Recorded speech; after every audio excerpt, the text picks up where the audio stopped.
Welcome back, all you Muley leaders.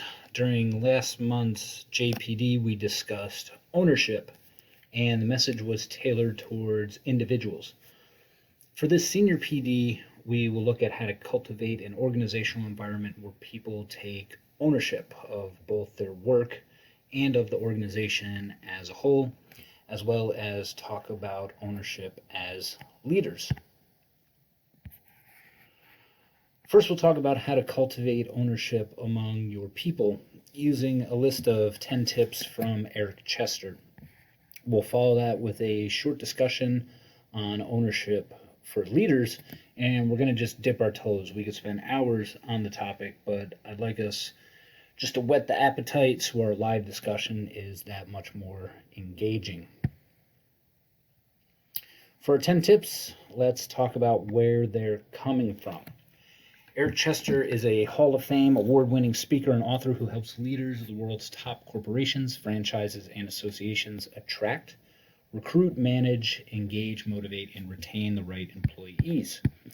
From his website, there is a war for talent taking place on a global scale, and the future belongs to forward-thinking organizations that are focused on creating and sustaining a dynamic and compelling workplace culture.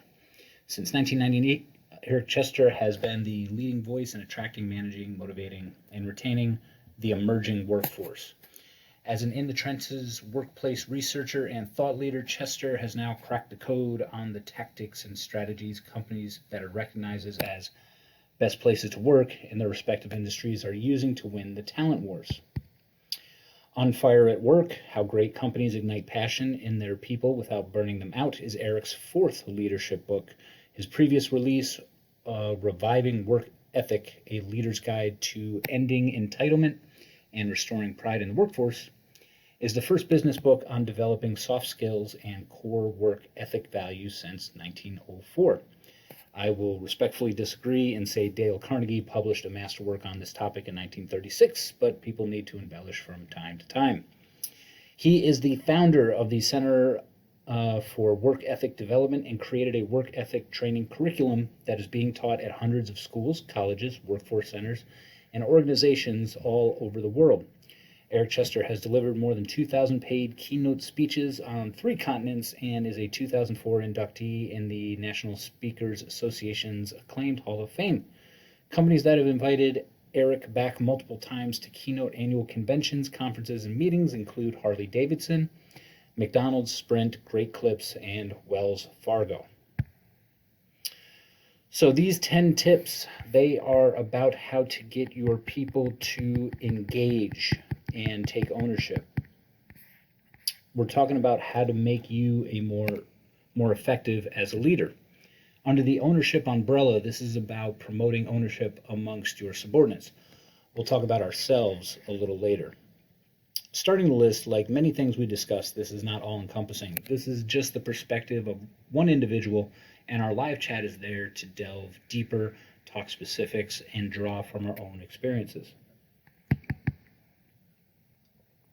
So number 1, share your vision. Help employees feel part of something bigger than themselves. Communicate your mission and vision to them early and often, and ask for their continual input so that they see what you see and are committed to working toward that result. This is why strategic messaging is so important. The all calls, hearing about team success and visible impact with our users. It provides a sense of worth, accomplishment, and fulfillment. Being exposed to that success makes people want to contribute more, to keep winning, to feel impactful. Number 2, involve employees in goal setting and planning activities. Seek out their ideas, knowledge, and insights, and invite them to help make important decisions. At the very least, let them see your process for making difficult decisions. This is about mentorship, about cultivating ownership. We cannot expect people to take ownership if they do not understand what is going on around them, or at least what role they play in the world. Number 3, explain the why. Don't just tell someone what to do without making absolutely certain that they also understand why that task needs to be completed and why you've selected that individual for the job. Give the job context and the bigger picture of your operation. Again, you want people to not feel helpless and have some pride in what they do. They need to know why they're doing what they do, what the impact is. This is good for self-reflection, and if you can't explain why a task is necessary, maybe you need to cut it. Number 4, let them choose the how. Whenever possible, let your employees decide how to achieve the task you've assigned. Agree upon what constitutes a successful outcome, then let them chart their own course. This builds ownership in the process, and they might figure out a method for getting the job done that is superior to the one you would have assigned. If that happens, call attention to it. If they choose a poor methodology, don't jump in and scold them, but rather ask questions that enable them to see better options and give them another chance. As General Patton said, never tell people how to do things. Tell them what to do, and they will surprise you with their ingenuity. 5th, delegate authority, not just work. Give employees a leadership role in some of the meetings they attend. Leadership skills develop over time, and they require practice. We do this on the road with pilots, for example. As they gain experience, we parse out calls to TACC or some decision-making leading into their LTMs. We need to ease in and develop leadership and ownership as opposed to just throwing them in the deep end and telling them to sink or swim. That's just lazy. 6, trust them before you have to. Your trust in them will give them confidence, and that confidence is crucial to their personal development. A while back, we spoke about self-efficacy and its demonstrated impact on performance. A large part of one's belief in their ability comes from support of a credible source. This means that if a boss, a supervisor, a credible person in a position of authority has faith in you, you probably will as well. 7th, encourage them to solve their own problems. Listen to their problems, but don't bark out the answer. Instead, ask probing questions that will lead them to determine the right answer. When they get it, compliment them and tell them they don't need to ask you about similar situations, that you have faith in them to figure it out. Don't abandon them, but prove that you trust their judgment. We discussed this during the PD on coaching. If you let all your people deposit their monkeys in your office, you're going to have a very difficult time carrying on. Guide them on taking care of their monkeys, which will save you pain in the long run and help them learn to think and act for themselves. 8th, hold them accountable. Remember that leader trust and subordinate autonomy is a two-way street. Holding people accountable for their work and for meeting established goals and deadlines motivates them to achieve better results. Don't let them off the hook. Demand their best effort. You must also give them your best effort in goal setting, feedback, coaching, and recognition. Number 9, provide constructive feedback. Regardless of the results, let them know how they're doing and give them the coaching they need to improve. Although they might not always ask for it, they want and need your feedback to further develop their knowledge and skills. People always want to know how they're doing, what they can do better, but honestly, mostly want to hear how great they're doing. Get them accustomed to hearing all forms of feedback, always having something to improve on. Keep it objective. Again, we have a PD on feedback as well as having tough conversations. Lastly on this list, acknowledge them on the spot for stepping up.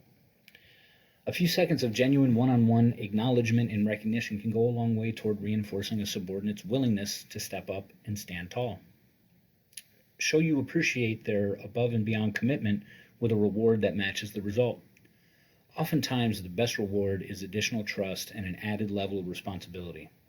We get wrapped up in awards and decorations and everything that comes with that. If you want to be effective in the day-to-day, though, approach your people with a spirit of gratitude.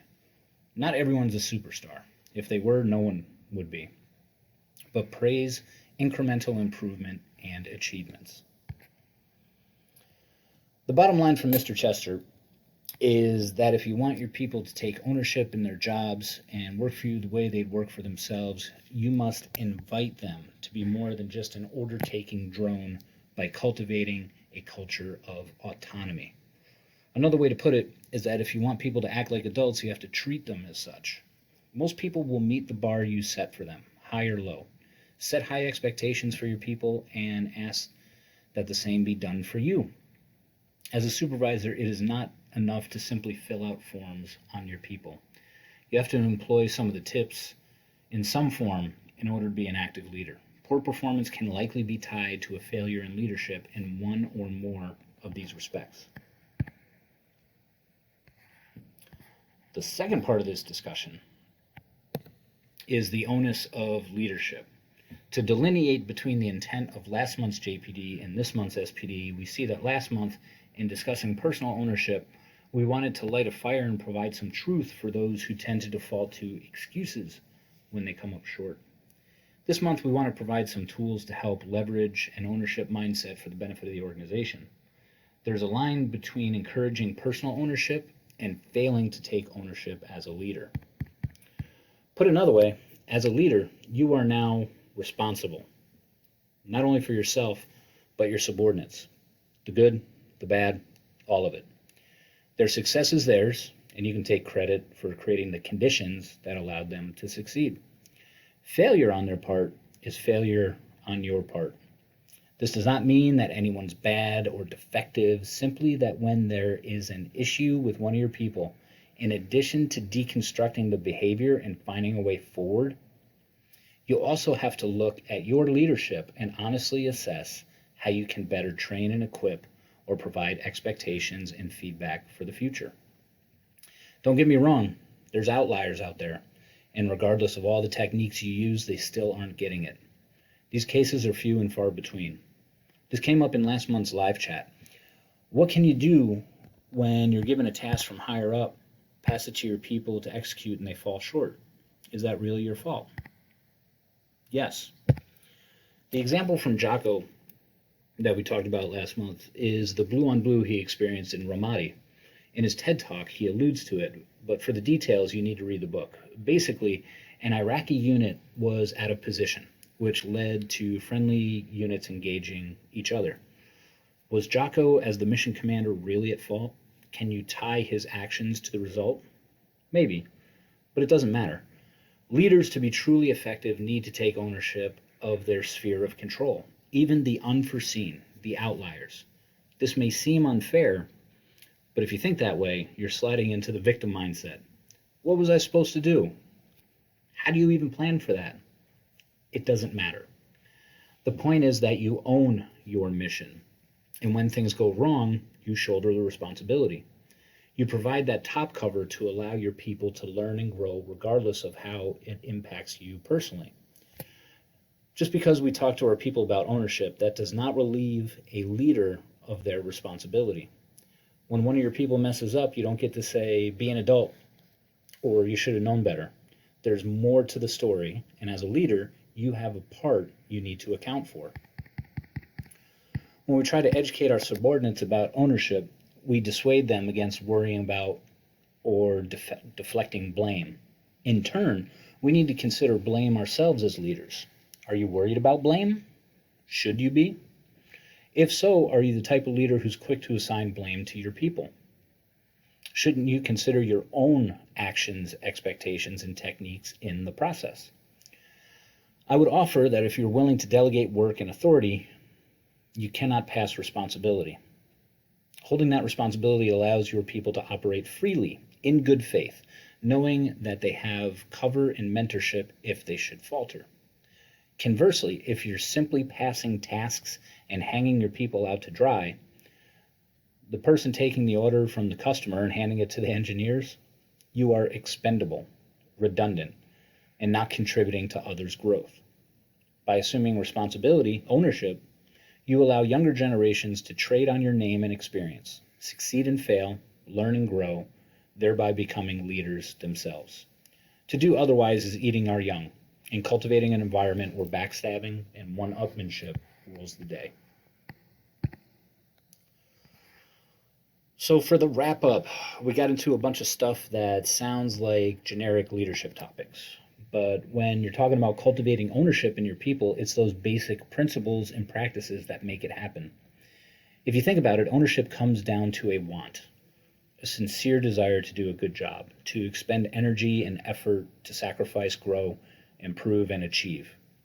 In order to cultivate that drive, people need to trust you. Understand what's going on, have some buy-in and agency, be coached and receive feedback, and be rewarded for their efforts. These concepts underpin overarching concepts like morale and culture. As Eisenhower said, leadership is the art of getting someone else to do something you want done because he wants to do it. The better your leadership, the stronger that want and the fiercer their desire will burn. I think a key component is that they need to feel that drive in you as well, a passion for the job, but also a passion for them. So I hope you've enjoyed the talk. Look forward to our live chat. And as always, like and subscribe, and we'll see you around. Peace.